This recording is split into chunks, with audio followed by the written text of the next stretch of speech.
Hi, this is Pragati. Your interest in the world of stocks must have had you come across jargon such as earnings and yields, right?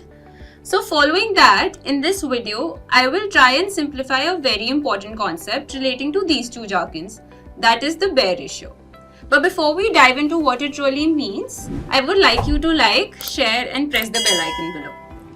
Now, don't get too excited about the Bear in the ratio. It is just an abbreviation for bond equity earnings yield. Now, as the name suggests, it evaluates the relationship between bond yields and earning yields in the stock market. We will start with understanding what these two individually mean. So, bond yields are basically the yield from the bond. For this, we typically look at the 10-year government bond yield, which is currently hovering around 7.2%. Earning yields pertain to the equity, which is the inverse of PE.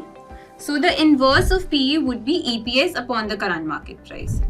Now, considering the average PE for the past 1 year of 21.25, the average earning yield would be approximately 5%. That is, for every rupee invested in the stock, the equity generates 5% as earning yields.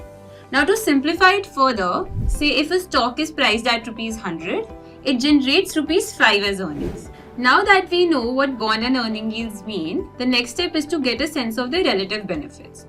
So theoretically, Bear ratio of less than 1 indicates that the underlying stock benchmark is undervalued, because it means that stock earnings are more than bond yields. So say if you invest rupees 1 in equity and bonds, equity will generate more money. Thus, this condition indicates equity market is more attractive.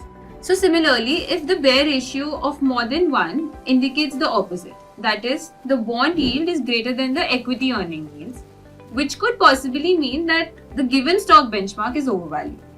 So say if you invest rupees 1 in equity and bonds, bond will generate more money. This makes bond more attractive.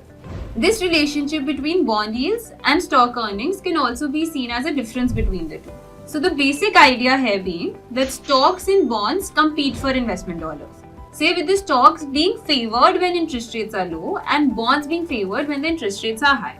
So when this difference widens, the bond yields are higher than the stock earning yields, which means that the bonds are favored with higher interest rates, thus yielding higher earnings, which also might mean a correction for the underlying benchmark stock index. Also, when these bond yields are invariably higher than the usual stock market yields, the correction might then mean a stock market crash. Looking across historical data, the ratio has recorded a high of 1.75, with bond yields ranging around 7.8% and earning yields between 4.2 to 4.5%.